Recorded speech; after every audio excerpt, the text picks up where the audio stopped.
Welcome back to my deep cleaning series. Today I'm going to show you how to deep clean your laundry room. Besides cleaning content, I also enjoy posting about my garden and Bath & Body Works. So if any of those topics interest you, then please subscribe to my channel so you don't miss any of my future videos.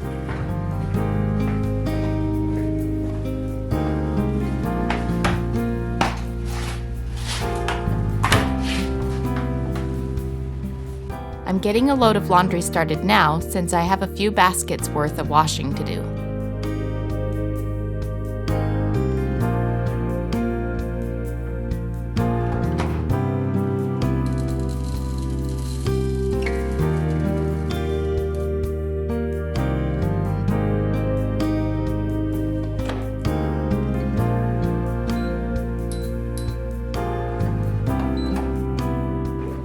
Now that a load is started, let's make our to-do list. Besides writing down all of the chores I need to do in the laundry room today, I also am making two other lists. One will be of the repairs that need to be made, and the other will be what needs purchasing for the room. For example, the things that need repairing in this room are the door on the mug cupboard. It doesn't shut all the way for some reason. We have these hooks at the door where we exit the house, and this poor guy's broken. And then lastly, one of the decorative parts of our light fixture broke, so we need to get a new one. Alright, here's the list of things that must be done in order to extreme deep clean this laundry room. So let's get started. I like to always start by doing a quick tidy up of the room to get all of the misplaced items out of the way. Then it's important to remember to work from top to bottom because we will be knocking off a lot of dirt and dust onto the counters and the floor. Besides giving this hanger rack a good wipe down, I'm also going to organize the hangers by color so it looks nice and neat. I've already done this recently, but if you have hangers you no longer want or that are mismatching, now is a good time to ditch those.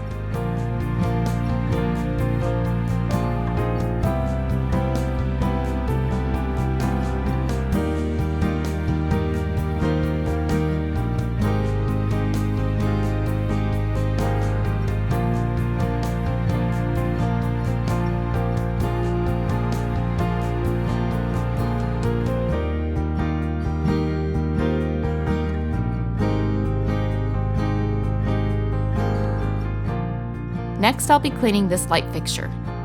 Remember to turn off anything that requires electricity before cleaning, and avoid using wet cleaners on them. I'm just going to use a feather duster and then get the nooks and crannies by using canned air. Continue dusting, working your way down the door frames and walls. And don't forget any wall hangings that might have collected dust on them.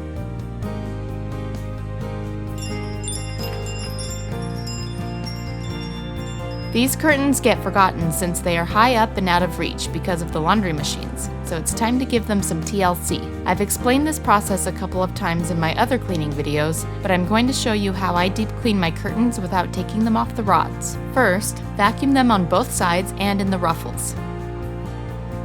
Then soak a rag with cool water and dish soap and scrub off any remaining hair and dirt. Lastly, I've been loving this fabric sanitizing spray by Clorox because not only does it freshen the curtains, but it also kills germs. I'm using plain old glass cleaner for the glass and Method multi-purpose spray for the frames and sills.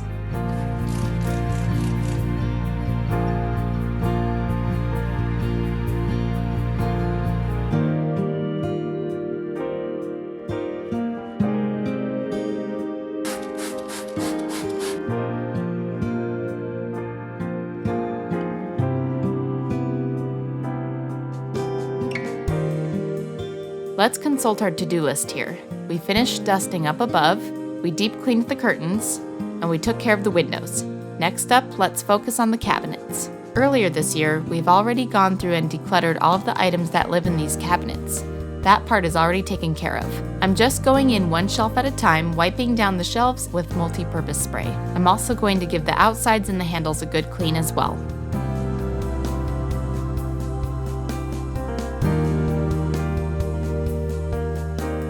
Now that we are to the mug cabinet, I'm checking every mug, including the holiday ones, for staining on the inside. I have a really easy method for removing tea and coffee stains from mugs that I will show you in just a moment.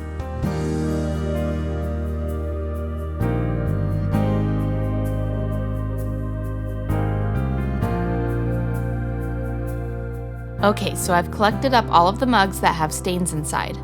All you have to do to remove those is grab some bleach and fill up the mug about a tablespoon's worth, or just enough to cover the bottom. Then you fill up the rest of the cup with hot water and let it sit for just a few minutes.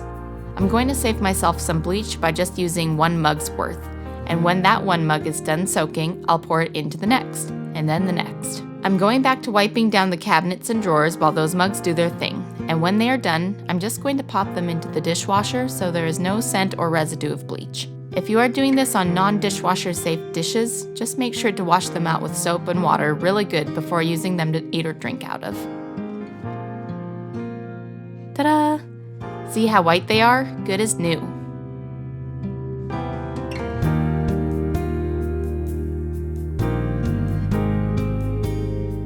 My laundry room is kind of like our second kitchen, so I am going to give the kitchen appliances that live in this room a good wipe down. I'm not going to go all out cleaning them today, but I do know that I want to empty that toaster because I just know it has tons of crumbs in it because we toasted everything bagels in there.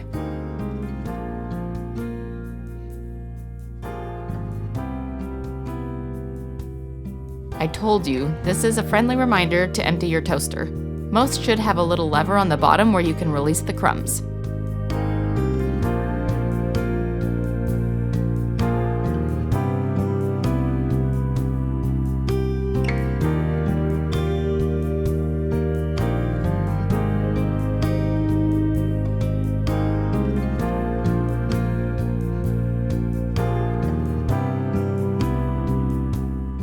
Another appliance that desperately needs my help today is the tea kettle. It has a crazy amount of salt deposits on it, but thankfully I have yet another useful and foolproof way of fixing this. Let me show you. All you need is some plain vinegar. I'm pouring in just enough to cover the bottom and then filling it the rest of the way with water. Then I'm just going to pop that on and let it boil up the water. While that boils, I'm going to redo my coffee station.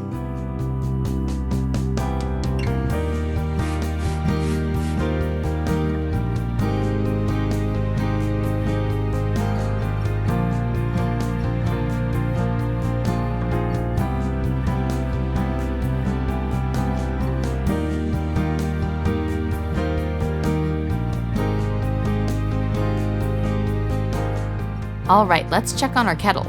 You may have to do this process a couple of times if the stains are really bad. I had to do mine twice before it completely removed everything. Okay, next up is the sink area. Once I finish cleaning up the shelf above the sink, I'm going to give the sink itself a good scrub.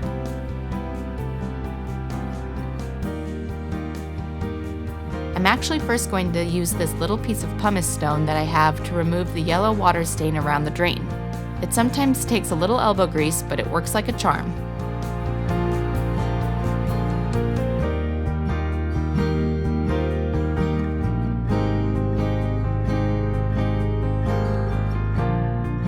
Then to clean the sink, I'm going to use scrubbing bubbles.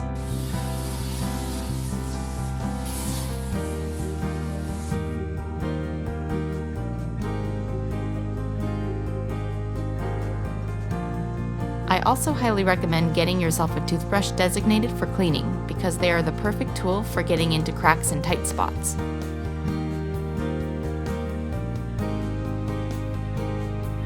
In the cabinets below the sink area, I keep my cleaners. I'm just going to go through and declutter them a little bit and then wipe down the drawers.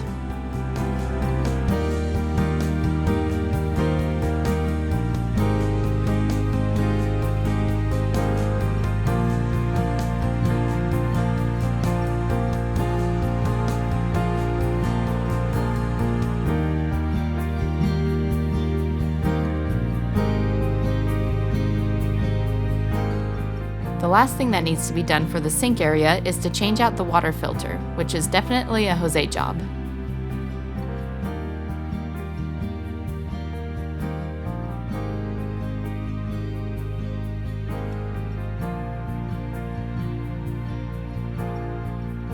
Now it's time for probably the most difficult task, at least for me, and that is to clean the washer and dryer. I'm starting off with a multi-surface spray wipe down. Also, I didn't know this, but if you can pop off the buttons of your washing machine like this, you definitely should give it a try because look at all of that cat fur and dust stuck in there.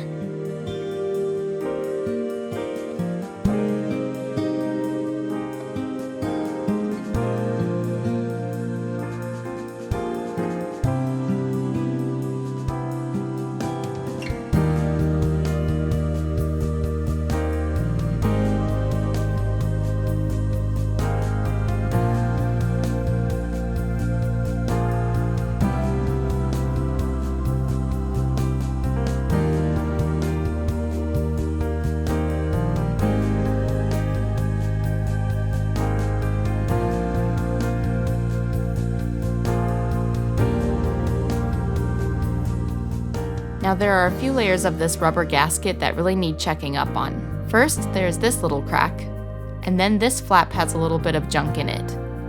Then this white plasticky part here, and this flap is probably the worst because of all of the soap scum and cat fur from the clothing that gets trapped in here.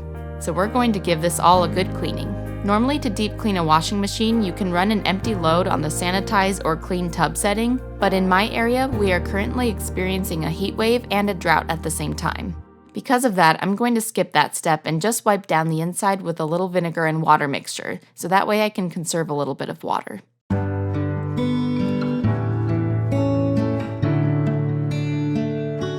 With the dryer, I'm just going to do almost the same thing, just give it a good wipe down to help break up any residue from the fabric softener sheets that might have collected.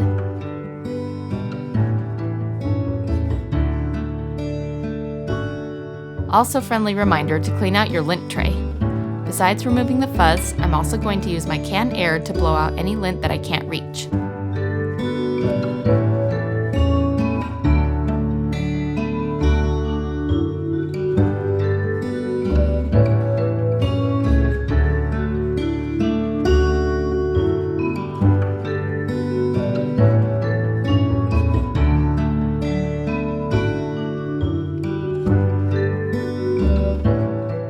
Now you are seeing one of the reasons that there is so much cat fur and lint everywhere, because I have these little helpers all over the place.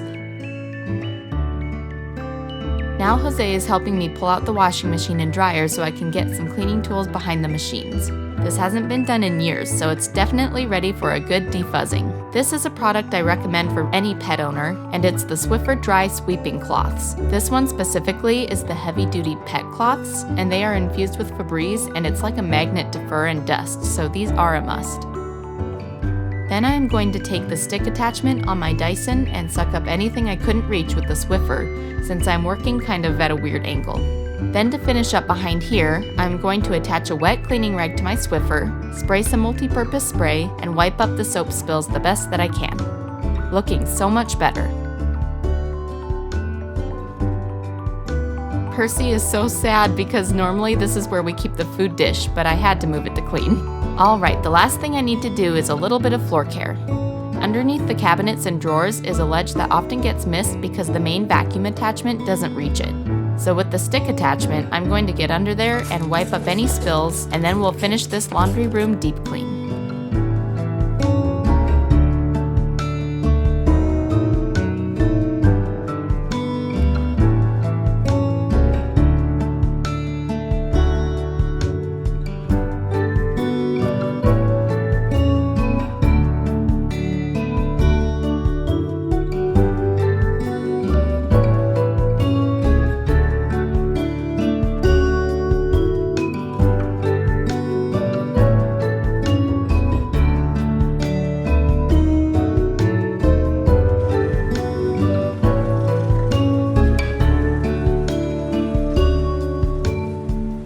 In my next episode of my deep cleaning series, we will be tackling the kitchen, so make sure you subscribe and stay tuned. Thanks so much for cleaning with me, and I will see you next time. Bye.